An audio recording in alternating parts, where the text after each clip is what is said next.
चुनाव का दौर है, हर मुद्दा बड़ा जरूरी हो जाता है क्योंकि इसका इम्पैक्ट जनमानस पर, मतदाताओं पर पड़ता है और इसलिए पुरजोर तरीके से कुछ मुद्दों को बार बार उठाया जाता है।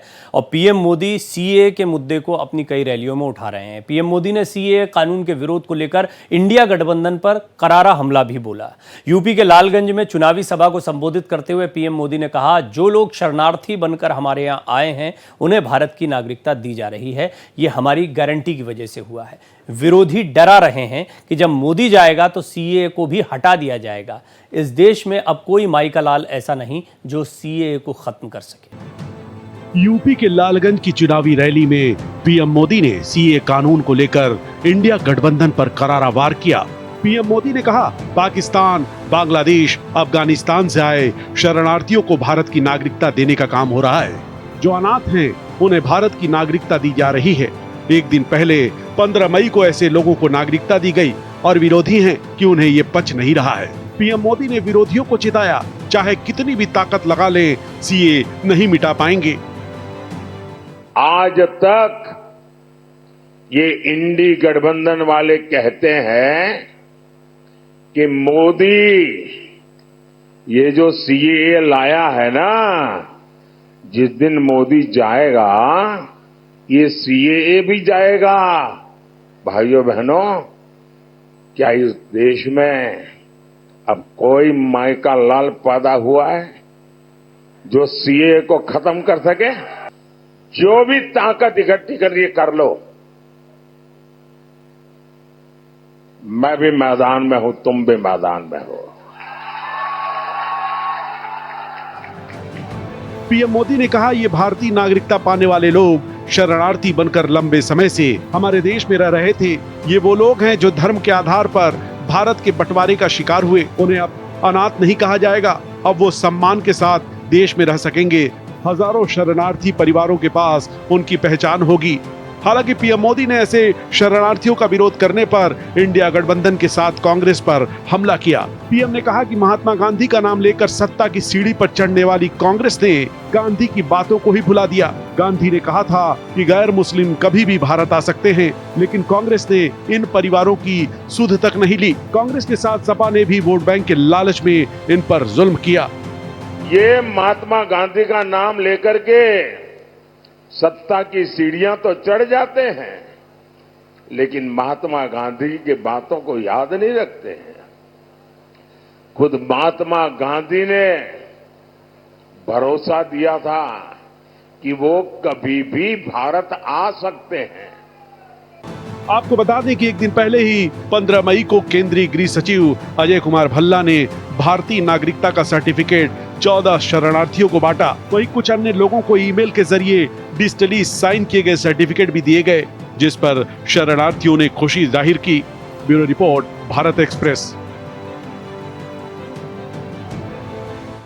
आप में से बहुत से लोग जिनका सीएए से कोई लेना देना नहीं है, ज़्यादातर लोग ऐसे ही हैं देश में क्योंकि वो मतदाता के तौर पर अभी चुनाव में मतदान करने जा रहे हैं। तो आप नैरेटिव देखिए, इस पूरे मुद्दे का एक नैरेटिव बिल्कुल अलग आ गया है, जबकि इसका कोई सीधा सीधा लेना देना नहीं है।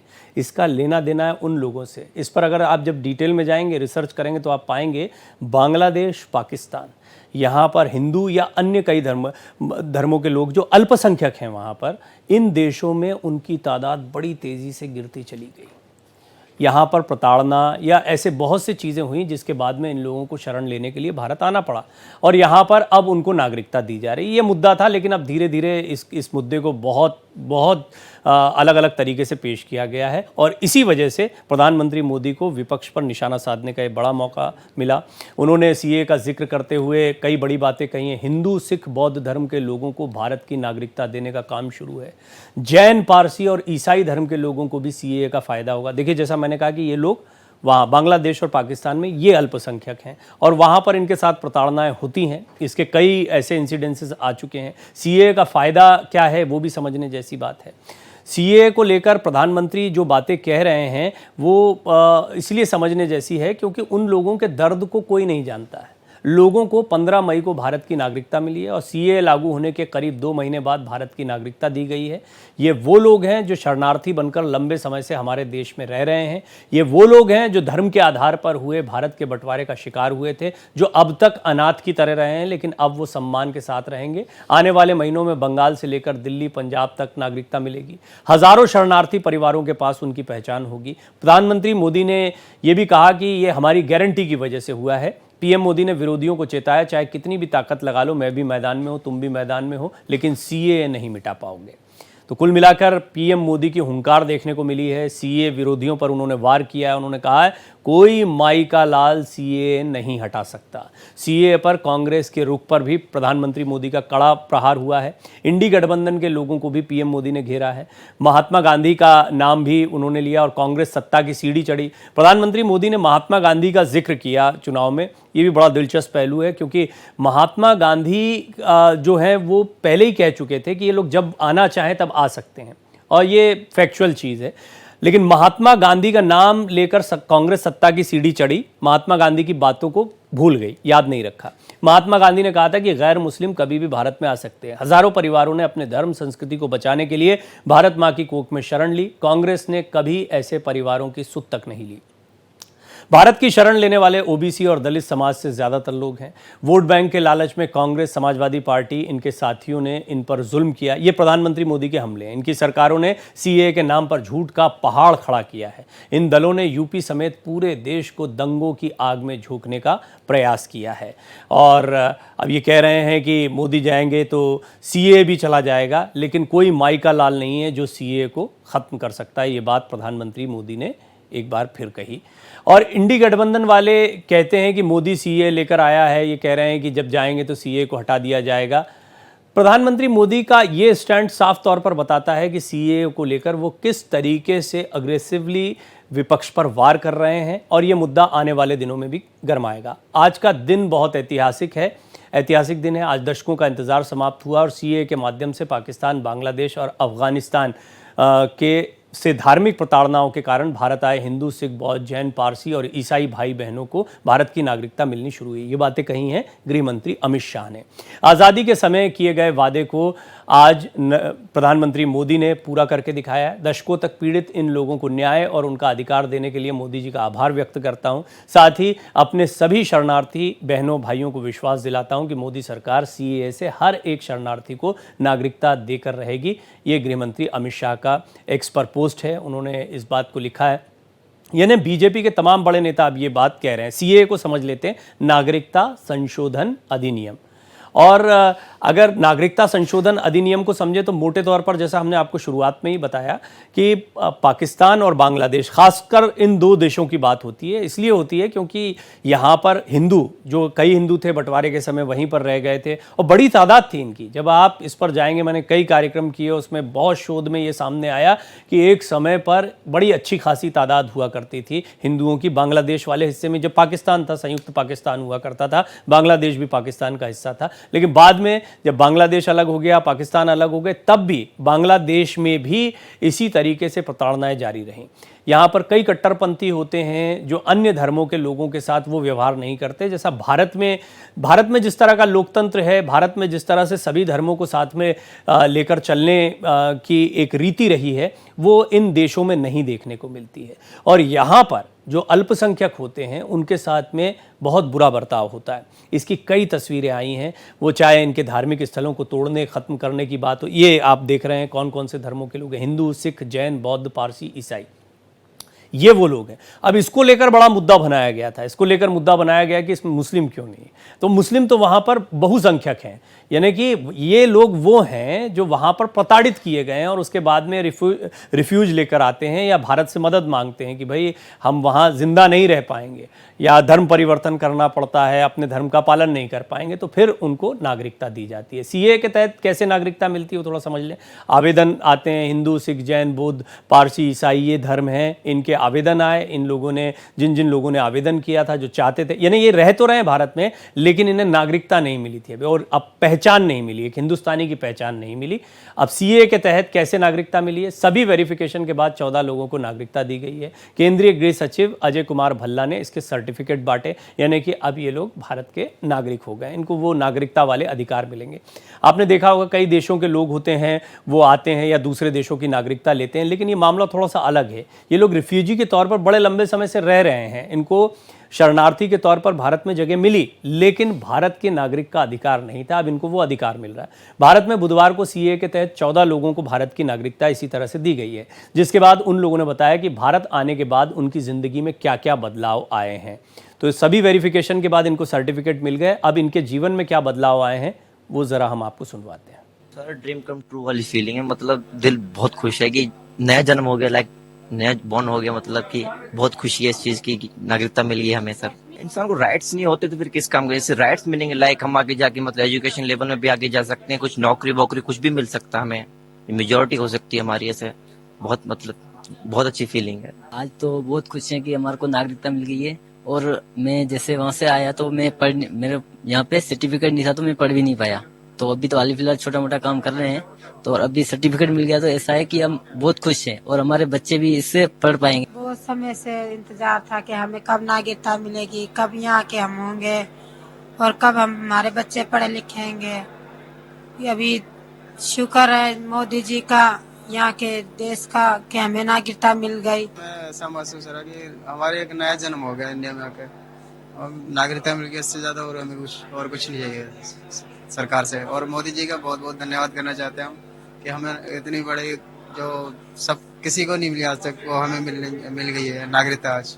विपक्ष डर बैठा रहा है कि मोदी जाएंगे तो सीए भी चला जाएगा, लेकिन कोई माइका लाल नहीं है जो सीए को हटा सकता है। ये बातें प्रधानमंत्री मोदी ने कही, और ये बातें तब कही जब 14 लोगों को भारत की नागरिकता दी गई है, और इनमें से कुछ पाकिस्तान से आए हुए शरणार्थी भी हैं। इन्हीं में से एक पाकिस्तान की हिंदू शरणार्थी भावना भी हैं।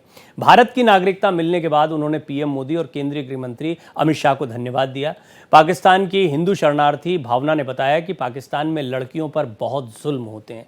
तो ये एक कहानी है, और ये भावना की अच्छी किस्मत कि वो भारत आ गए। पहले तो उनको यहाँ शरण मिल गई, दूसरा उनको अब नागरिकता मिल चुकी है। लेकिन ऐसे कई परिवार हैं जो ख़त्म हो गए पाकिस्तान और बांग्लादेश में, उनको कभी मौका ही नहीं मिल पाया। यही वजह है कि भारत ने एक पहल की, हालांकि रिफ्यूज़ दिया जाता था, शरण दी जाती थी, लेकिन अब इनको नागरिकता भी दी जाएगी। ये एक बड़ा कदम है। भावना ये बताती है कि लड़कियां वहां पढ़ नहीं सकती थीं या अपने घरों से बाहर नहीं जा सकती थीं।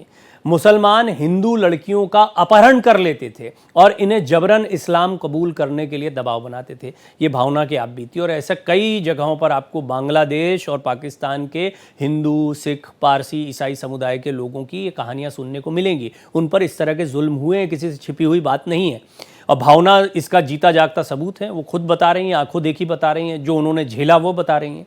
भावना ने बताया कि जब मैं वहाँ थी तो मैं बहुत छोटी थी, मुझे अपने घर के अलावा और कुछ याद नहीं, क्योंकि हम घर से बाहर बहुत कम निकलते थे। ये एक और कहानी है। इन्होंने वो दर्द तो देखा ही नहीं जो इनके माता पिता या इनसे पहले की पीढ़ियाँ देख चुकी हैं, और किस तरह इन्होंने सर्वाइव किया होगा एक ऐसी जगह पर जहाँ इन्हें कोई देखना भी पसंद नहीं करता था। भावना ने क्या कहा आपको सुनवाते हैं। वहाँ तो बहुत परेशानियाँ थी। लड़कियाँ वहाँ नहीं पढ़ नहीं पाती है, अपनी मर्जी से घर से बाहर नहीं निकल सकती है।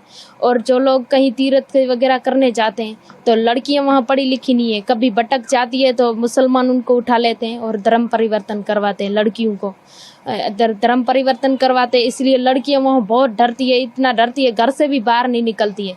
मैं बचपन में थी, छोटी थी, वहाँ मेरे को कुछ भी वहाँ का याद नहीं है अपने घर के सिवा, क्योंकि वहाँ मैं अपने घर में ही रही हूँ, तो मेरे को थोड़ा बहुत वही याद है बस। हमें तो बहुत अच्छा लगा, हमें अपने देश में आए और हिंदू भाई और श्री नरेंद्र मोदी ने हमारी इतनी मदद की है। हमारे हिंदू भाई इतने यहाँ आते हैं कैंप में, हमारी मदद करते हैं, हमें आगे बढ़ने का मतलब हौसला बढ़ाते हैं हमारा। और हम तो इनका ही धन्यवाद करते हैं, मोदी जी, श्री नरेंद्र मोदी जी का और अमित शाह का। तो ये है सीए, और सीए का मकसद भी बड़े स्पष्ट तौर पर इन लोगों का भला दिखाई देता है। ये लोग निश्चित तौर पर खुश हैं, लेकिन आप देखेंगे कि राजनीतिक दलों में या जब इलेक्शन का समय चल रहा है तो इस मुद्दे को बहुत अलग तरीके, और प्रधानमंत्री मोदी का भी यही कहना है कि विपक्ष ने इसके बारे में बड़ा झूठ फैलाया है और इसको एक बड़ा मुद्दा बनाया गया है। ये बात सही है। बहुत, आपको याद होगा सीए का मुद्दा आया तब यह हुआ कि मुसलमानों की नागरिकता चली जाएगी, इस तरह के कई भ्रम फैलाए गए। व्हाट्सएप यूनिवर्सिटी पे तमाम चीज़ें जो हैं वो तैरती रहती, बहुत सारे झूठ फैलाए गए। लेकिन सीए का असली मकसद आपको भावना की इस कहानी से समझ में आता है, उन लोगों के दर्द से समझ में आता है जो पाकिस्तान बांग्लादेश से प्रताड़ित होने के बाद भारत में शरण लेने के लिए आए, और शरण लेने के बावजूद बहुत लंबे समय तक वो अपने अधिकारों के लिए इंतजार करते रहे, क्योंकि शरण तो आपको मिल गई, लेकिन बाकी आगे जिंदगी का क्या। जैसे एक शख्स बता रहे थे जिनको नागरिकता मिली कि अब हम पढ़ पाएंगे, सर्टिफिकेट मिलने के बाद दूसरे काम कर पाएंगे, या भारत के अन्य नागरिकों को जो अधिकार हैं उस तरीके के अधिकार हमको भी मिल पाएंगे। कैसे रजिस्ट्रेशन कराया जाए, कैसे नागरिकता मिलती है, उसको भी थोड़ा समझ लेते हैं।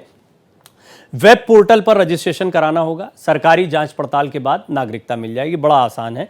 तो सीएए के लिए बाकायदा आप जब जाएंगे तो आपको साइट मिल जाएगी, गूगल पर सर्च करेंगे आपको सीएए की साइट मिल जाएगी, और इस पर वेब पोर्टल पर पहले रजिस्ट्रेशन कराना है। दूसरी बात यह है सरकारी जांच पड़ताल, ये थोड़ी लंबी प्रक्रिया है। इसमें ये देखा जाता है कि कौन शख्स है, कहाँ से आए थे और कितनी सत्यता है उनकी कहानी में। ये सारी चीज़ों को जब जांच पड़ताल लिया जाता है तो उसके बाद में उनको नागरिकता दी जाती है। 2016 में संशोधन बिल संसद में पेश हुआ था, लोकसभा में पास हुआ, फिर इसके बाद राज्यसभा में पास हुआ। 9 दिसंबर 2019 को और 12 दिसंबर 2019 की अगर बात करें तो राष्ट्रपति ने इसको मंजूरी दे दी थी। देश में सीए लागू हो गया था 11 मार्च 2024 को। ये अलग अलग तारीखें आप देख रहे हैं ग्राफिक्स के जरिए, कब कब क्या क्या हुआ।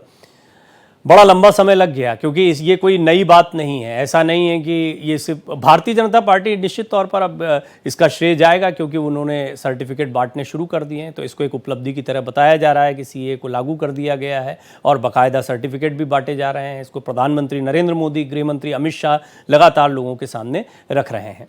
नागरिकता कानून का इतिहास अगर देखें हम तो 1955 में पहली बार लागू हुआ, 6 बार संशोधन हो चुका है। मोदी सरकार में बना नागरिकता संशोधन कानून 2019 का है, तो इसकी भी एक लंबी लड़ाई रही है, लंबी कहानी रही है। 1955 में पहली बार इसको लागू किया गया था और 6 बार इसमें संशोधन हो चुका है, और 2019 में मोदी सरकार में संशोधन कानून लाया गया था।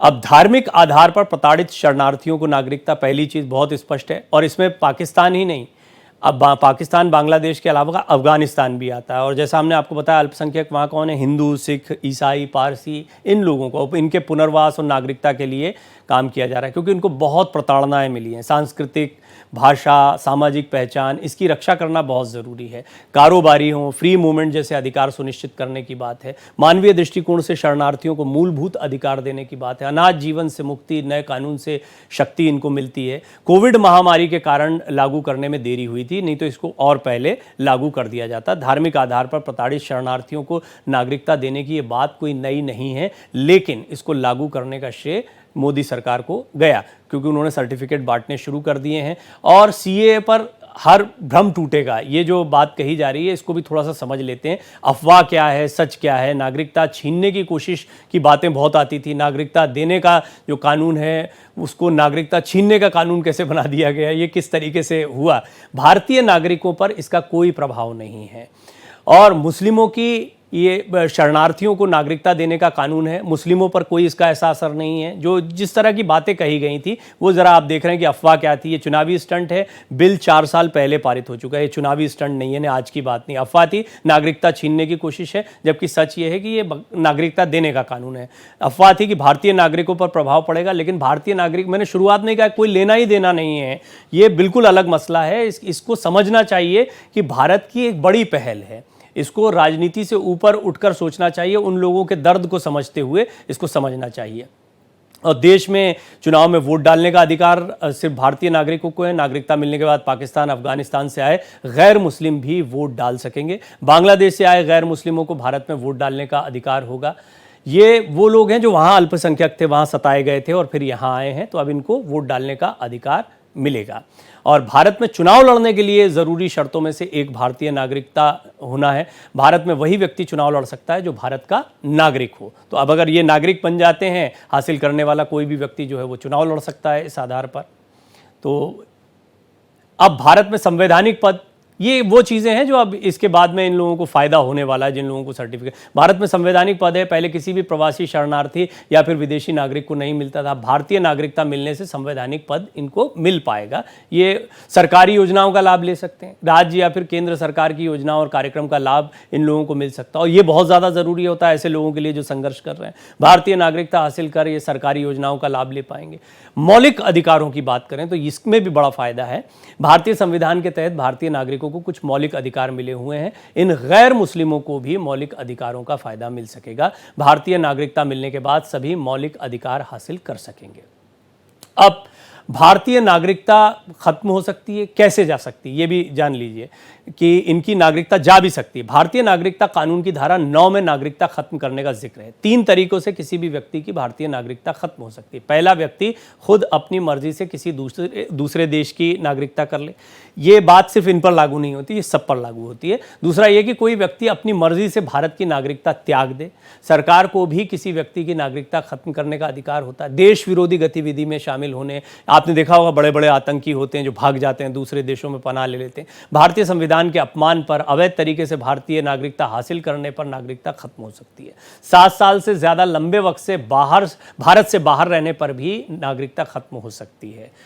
तो ये कुछ बातें हैं। और अब 3 देशों के अल्पसंख्यकों को नागरिकता दी गई है। इन 3 देशों की स्थिति भी समझना ज़रूरी है। पाकिस्तान, अफगानिस्तान, बांग्लादेश। 31 दिसंबर 2014 को या उससे पहले जो लोग भारत आए हैं उनको ये नागरिकता दी जाएगी। और इन देशों की अगर बात की जाए तो हम जानते हैं कि किस तरीके से इन देशों में प्रताड़ना हुई। NRC, CAA एक भयानक साजिश है, ममता बनर्जी कह रही हैं। ये भी आप सुन लीजिए इन लोगों के तर्क क्या हैं। माता पिता का सर्टिफिकेट हम कैसे देंगे, CAA बंगाल में लागू नहीं होने दूंगी, हम अत्याचार बर्दाश्त नहीं करेंगे, मैं सभी धर्मों में सद्भाव चाहती हूँ। दरअसल गैर मुस्लिम शब्द इसमें आया। अब गैर मुस्लिम वहाँ पर अफगानिस्तान, पाकिस्तान, बांग्लादेश में ये सभी लोग जानते हैं कि वहाँ पर मुस्लिम जो हैं वो बहुसंख्यक हैं और अन्य जितने भी धर्म के लोग हैं वो अल्पसंख्यकों की स्थिति में। लेकिन वहाँ पर अल्पसंख्यकों के साथ जो कुछ होता है वो बड़ा ख़तरनाक है। ये पी चिदम्बरम का बयान है। अगर इंडी गठबंधन की सरकार बनती है तो संसद के पहले ही सत्र में CAA को रद्द कर देंगे। ये पी चिदम्बरम कह रहे हैं, पूर्व गृह मंत्री रहे हैं इस देश के। कांग्रेस का मकसद CAA को रद्द करना है, क्योंकि इसको पहले बनाया गया ऐसा कि CAA जो है वो कोई मुस्लिम विरोधी है, मुस्लिमों के खिलाफ है, इस तरीके का एक माहौल बनाया गया। घोषणा पत्र में हो या ना हो, क्योंकि इस बात का कोई जिक्र नहीं किया गया है कांग्रेस के घोषणा पत्र में। अरविंद केजरीवाल क्या कहते हैं वो भी जान लीजिए। CAA से देश असुरक्षित हो जाएगा, ये उनका कहना है। उन्होंने अपने तर्क दिए। अव्यवस्था की स्थिति पैदा हो जाएगी, दूसरे देशों के अल्पसंख्यक जो हैं वो बड़ी तादाद में आएंगे। संविधान के तहत भारत का नागरिक कहीं भी जाकर बस सकता है। 6ठी अनुसूची में पूर्वोत्तर के राज्यों के लिए कुछ विशेष प्रावधान हैं, पाबंदियां हैं कुछ इसमें, वो समझ लीजिए। इसके तहत भारत का नागरिक पूर्वोत्तर राज्यों में ज़मीन नहीं खरीद सकता है। भारत का नागरिक पूर्वोत्तर राज्यों में स्थायी रूप से बस भी नहीं सकता है। और यहाँ ज़मीन खरीद बेचने और स्थायी रूप से बसने का अधिकार जो है वो नहीं होता है।